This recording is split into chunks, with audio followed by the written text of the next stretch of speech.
What's up, Sam? How's it going? Where you from, man? Charlotte. Oh, man, you made the trip way down from Charlotte. Yeah. Who you write for? Clemson Insider. Oh. Doing the recruiting for them, so. Oh. That's a daunting task, man. You know? What's up, son? How you doing? Good, how are you? Good. So your husband must be in chill mode. He's back there, huh? Oh, there he is. What's up, big dog? How are you? Good, man. Not as good as you. Huh? I got 2 babies at home. I'm not as good as you. I wish I had 2 babies at home, too. Oh, I'll bring you 2.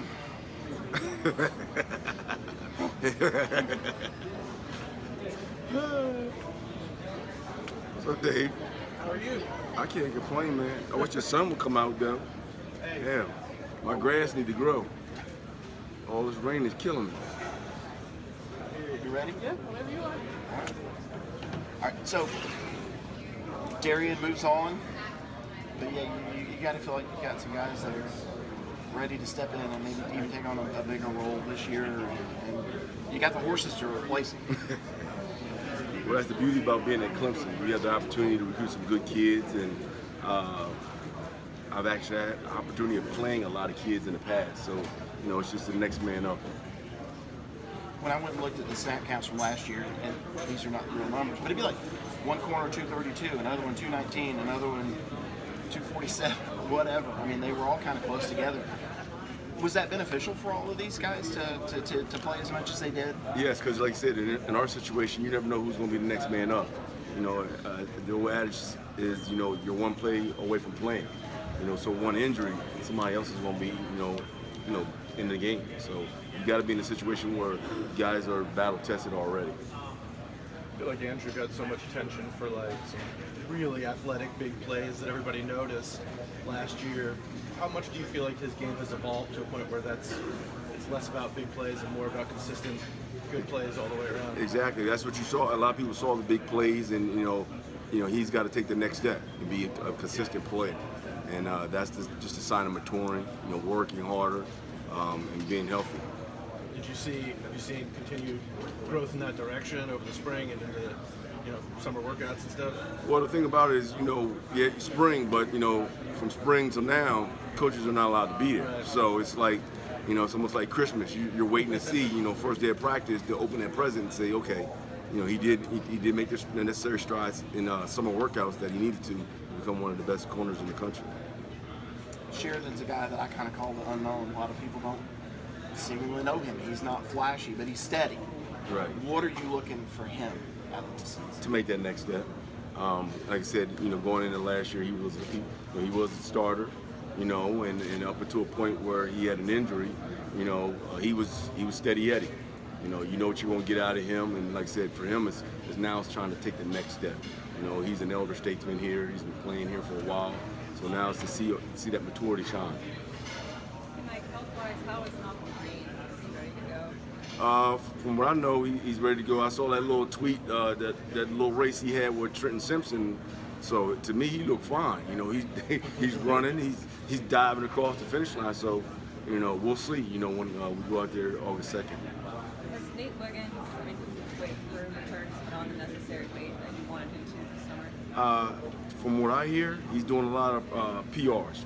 You know, setting a lot of PRs in that weight room. So that's great for me. You know, and if you always see his body structure, he had the cut, you know, where you knew he was going to put on the weight once he got onto a college level.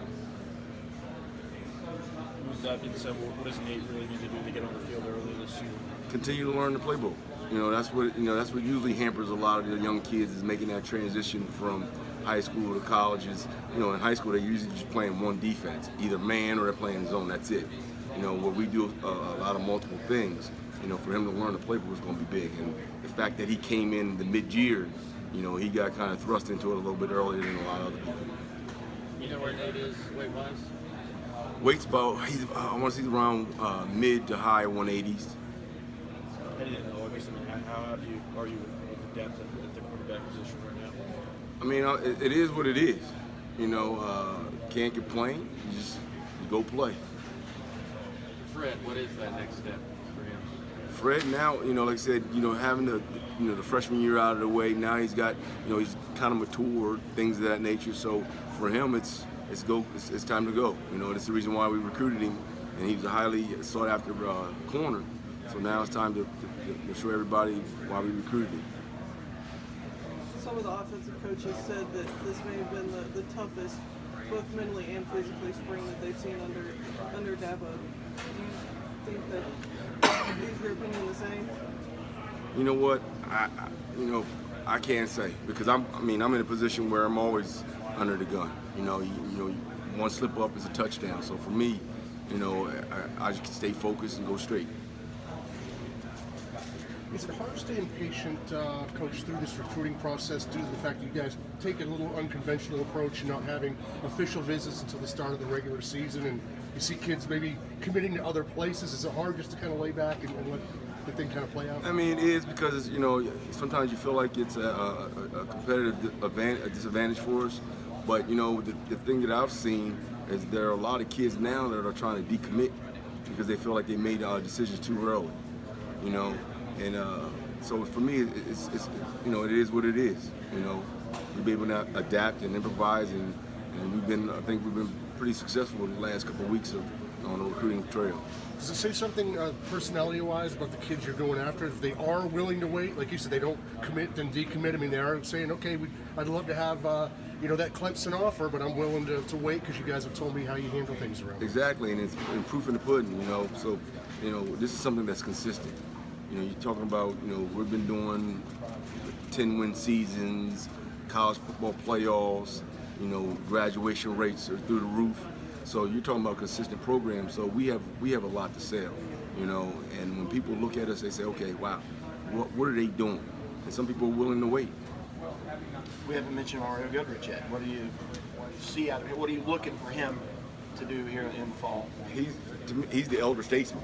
Yeah. He's my lone senior back there. And for him, it's just now it's time to put it all together. He's in a situation where he's healthy, and he's been doing a great job as far as the weight room, conditioning. So I look for a big year out of him. I apologize if you've been asked this before, but how strange is it going to be? I know you coach the defense, but just like in the game one, to look across the field and see Darren Kendrick. It's gonna be funny, but I like DK. He's a hell of a player. But she was still here. But hey, it is what it is. I got to coach the guys that are in this locker room. I wish him well. Mike, your last three commits, I know you can't speak to guys specifically, have all been from IMG. How is that a different place? I mean, I know guys usually start off at their regular high schools and then end up playing a year or two there. How is maybe the facility different? How is the overall maybe atmosphere different there as opposed to like the regular high schools that you've been to? Well, you got to think that school, it's like a little college. When you look at their facility, I mean, it's basically they're I say a prep school, and so it's a lot different. A lot of kids go there for different reasons. But usually when those kids leave there, their transition is a lot quicker when it comes to a college situation, because basically they're playing almost like a college schedule. They're almost kind of like an all-star team of high school kids, so to speak, more so than even the big, powerful programs that are some of the best in the country. Yeah, that are just regular high it is, because you got kids from all over, and they're the best of the best. Are they maybe, do they come in maybe a little bit more ready due to the fact that they didn't just stay in their hometown for 4 years? They were willing to pack up and go however many miles into a foreign experience. And Yeah. seems like you said, they've already got maybe a year of college or two under their belt. Exactly. They maybe are more ready to go here. They are, and I think they are. It's just because, like I said, they've been away from home, so the whole homesickness and things of that nature, you usually don't see those kids because, like I said, they've already made that decision. Some of them when they were juniors to go and go to that school. Are there? I know there's a lot of these modern high schools that have these huge facilities now at the big successful programs. But is IMG just pretty much another step above? Are they just kind of comparable to like maybe a big Texas high school or a big school in Florida that's a big high school? Or are they generally a step above in what they can offer kids as far as facilities? I think they are. Well, I wouldn't say a step above, because you go to some of these Texas high schools and their facilities are like little colleges also.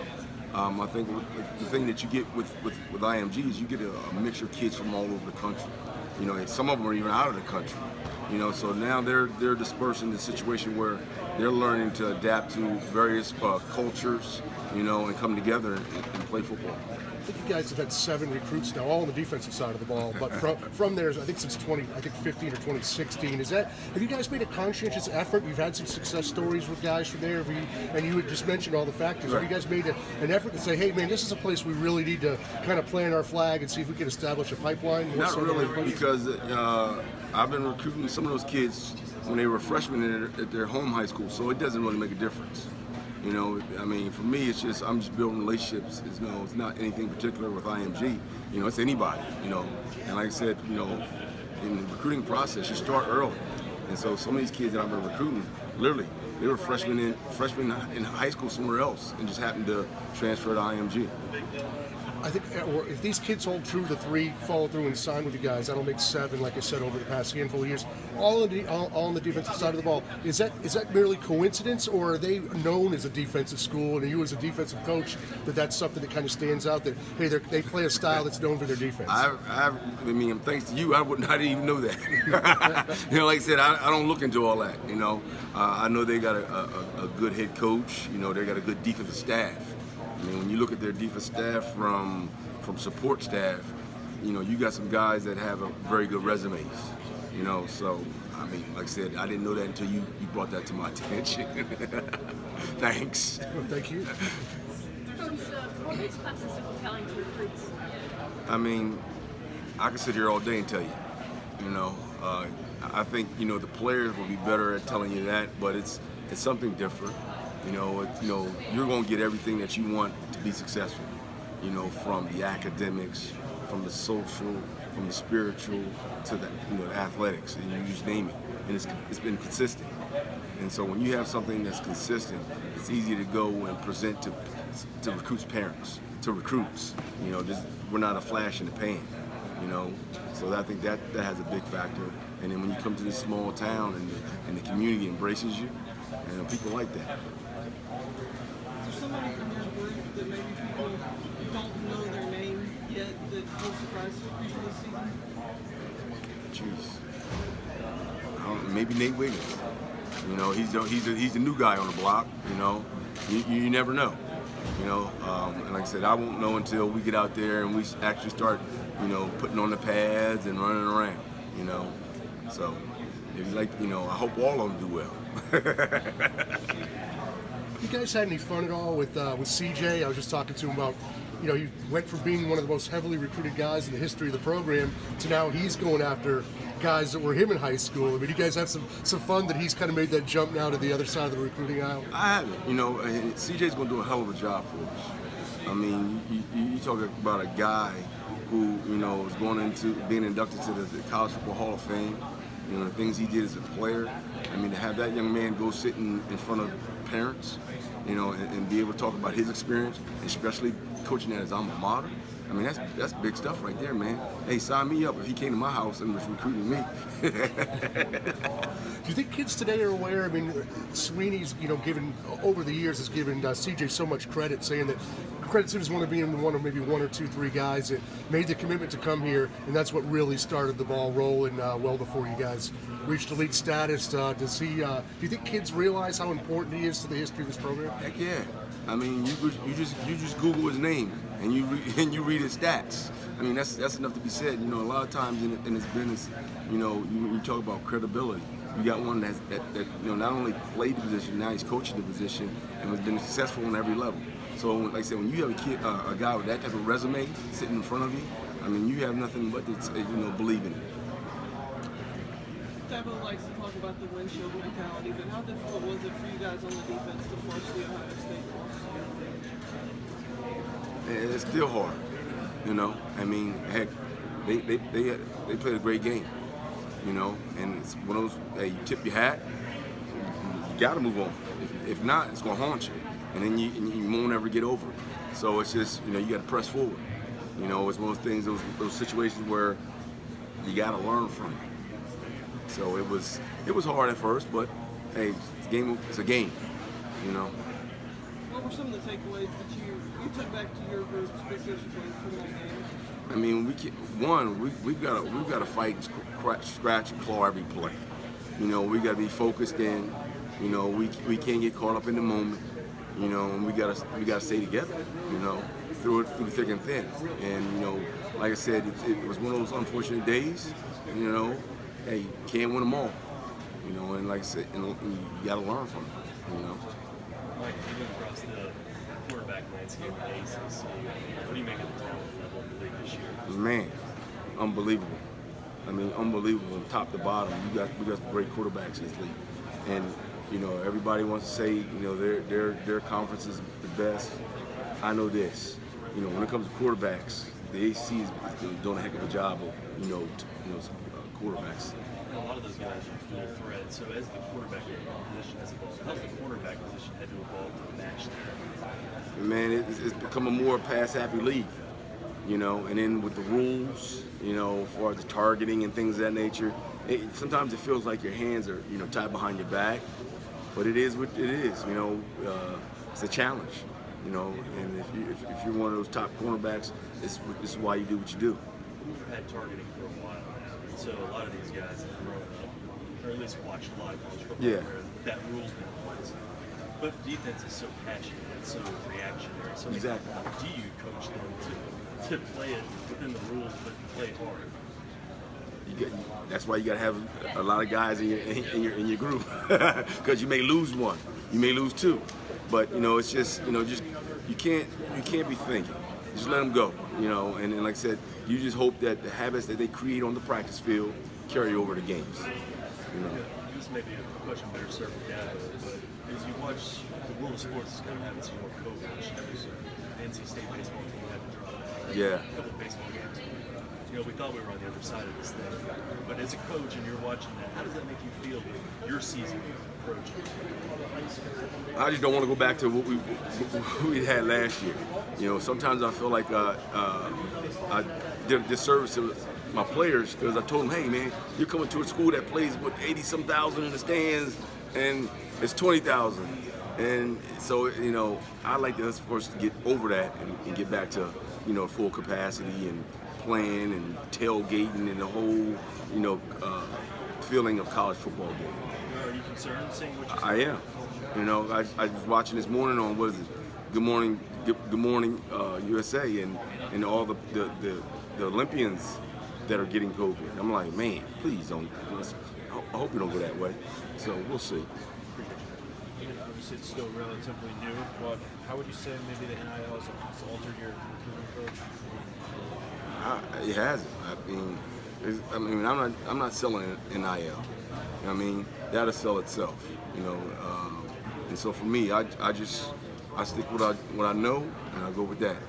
You know, if that's what they want to talk about, I mean, it's more than college football than the NIL.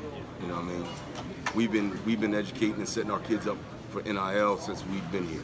So I don't have to talk about it. What does the headspace look like of all the guys this time versus this time a year ago from now, not knowing what their season is going to look like? Well, I tell you what, the guys are excited. They're working hard. Yeah. You know, as I was saying before, you know, I've got a lot of young kids that are doing personal bests, personal records in the weight room. And so it seems to me like, you know, it's back in the, you know, the feeling is back in the air again. And Coach Gresham was just saying a lot of the cohesion with the guys comes during this time, you know, not being around the coach's staff, but more of the strength and conditioning and their own work.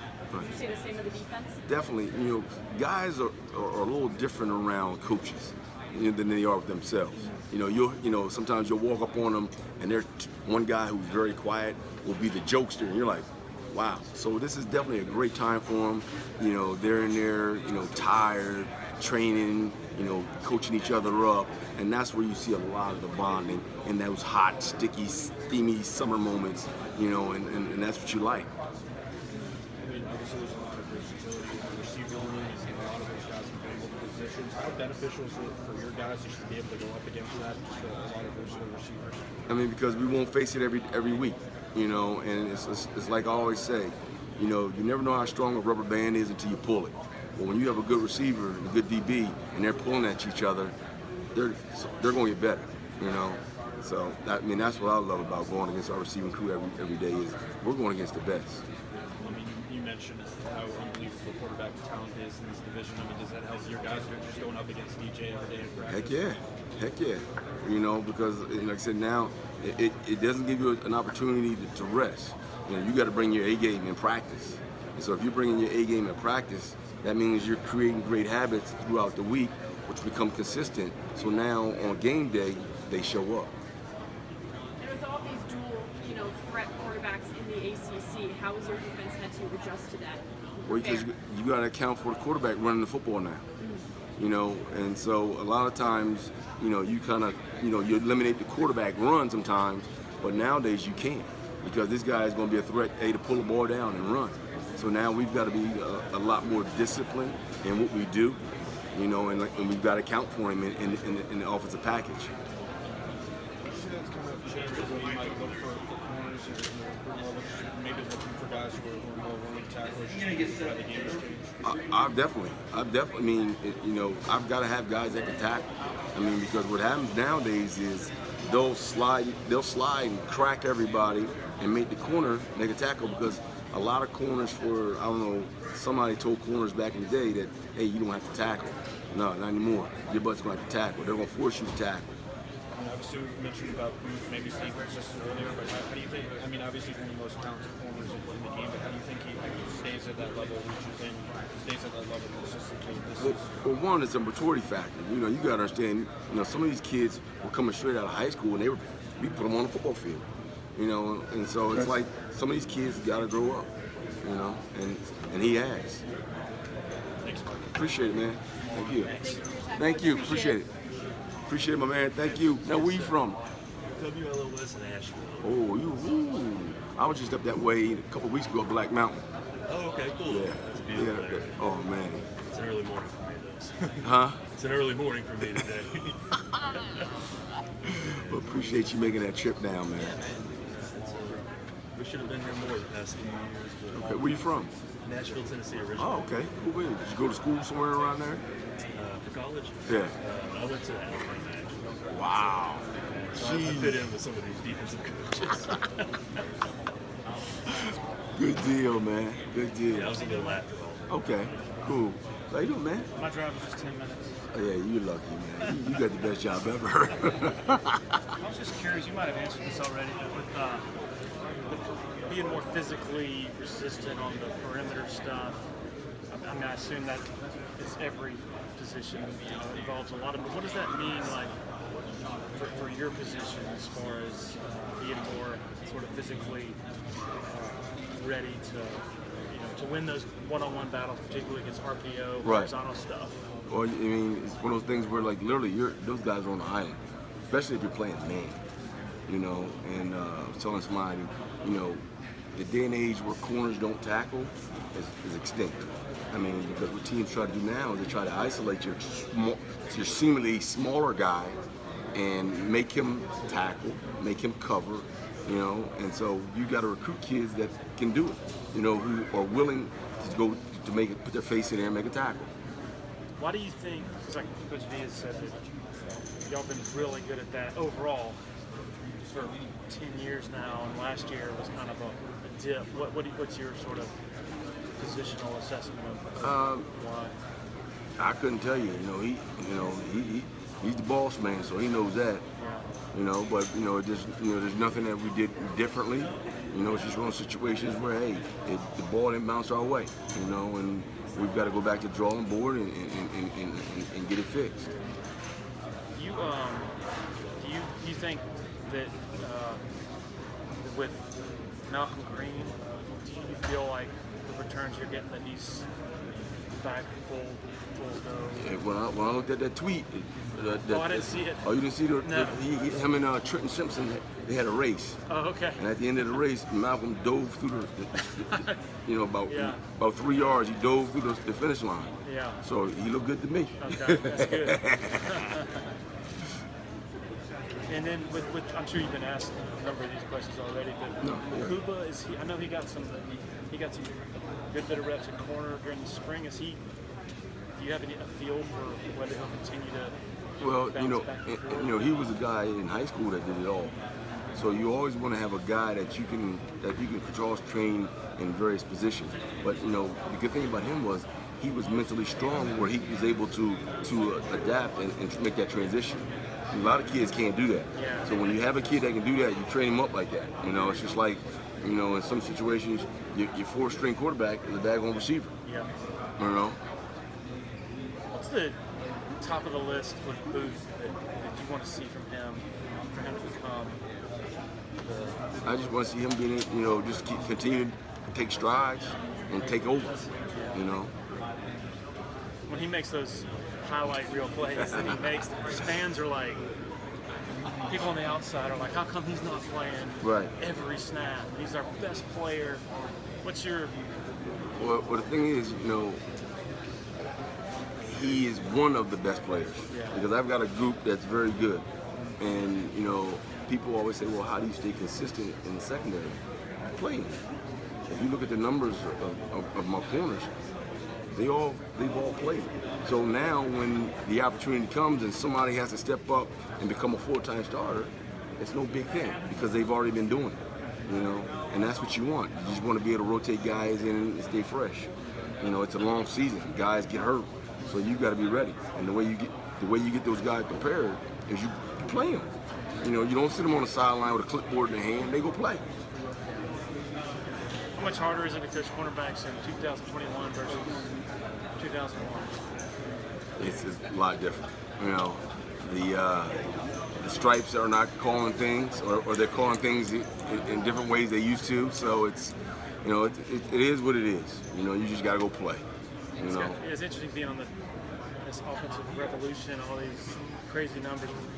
Perspective of a defensive coach that you're having to defend, and particularly a cornerbacks coach. Yeah, so now you got the RPO, you got guys that are running off the line of scrimmage, and you're like, okay, that's a run, and they pull the ball and it's a pass. Well, that offensive lineman is 4 yards down the field. Why didn't you call lineman downfield? It is what it is. Do you grade on a curve as a result of No. that? You adjust your... No. You don't listen to standard, my man. No problem. What's up, man? Good seeing you, man. How's everything? Pretty good, man. Can't complain. How about you? I can't complain. The sun ain't out, though, man. Jeez. I want to show off my jump shot a little bit. Putt. Exactly. I think Coach Venables was saying this spring you guys need to be more physical on the outside. How did your guys accept that challenge, or what's that process been? Well, it was a process that was, like I said, it was one of those things that, you come out of the spring and you got to correct certain things that show up. You got to correct them, and have we done it? We'll see. Because we're not allowed to be with them in the summertime when they're working out and things of that nature. But from the things that are going on in the weight room, you hope that transitions to on the field. How do you feel about, obviously Andrew and Sheridan have played a lot, done some really good things. How do you feel about those two guys, and where do you want to see them improve? I want to see them take the next step. And that's what you want to see. You want to see them, become more consistent. Taking over, leadership qualities, things of that nature, start to show up. What did you, I guess, looking back at the way last season ended, how did they take that? What did you talk to them about? We got totally dominated. It is what it is. It wasn't nothing mysterious. They saw it just as much as I saw it, and it was one of those kind of things where it left a bad taste in their mouth. How did they use that as fuel going into this year? They got to work harder. They got to watch more film. They've got to correct those things that showed its face in that game. Did you talk to DK at all after he left, and what was that whole process? Not really. Yeah. Process. Unforeseen situation, and wish him the best. He's a good kid. Just wish him the best. What's it going to be like seeing him in the Oaks? Like anything else, it ain't. Nothing's gonna change my idea of him. He's a great player. When you're recruiting, what do you look for in quarterbacks? What do you feel like is the fit? I guess, what's that process like? It's a combination of character, athleticism, work ethic, skill set, all that. It's just not one thing that stands out, because, like I said, you want somebody that can fit into our culture, our locker room, and make our locker room better, So it's really not people always say, well, is it a certain height? No, but I don't like to coach a lot of guys that look like me. So I don't want a bunch of vertically challenged guys, but it's various dynamics, that come to play. And I know we can't talk about guys specifically and not asking you to brag on yourself, but y'all have landed or done a pretty good job recruiting defensive backs this year. Just what do you feel like works for you as a recruiter, and then how do you feel like you kind of matured there? I don't know, just be me, Some people try to portray something that they're not. I just be me, and for some that's good, for some it's not, I don't have no magic potion or no punchline that I say to a kid. It's, I'm just real with them. Behind Andrew and Sheridan and Mario as well, how do you kind of see the rest of that? What do you think of the rest of those guys? We'll see. It's one of those kind of things where, like I said, they've been working hard, and now you want to see that hard work come to fruition on a practice field. Awesome. So we'll see. Good deal. Thanks, you, Matt. Yes, Appreciate sir. it. Thank you.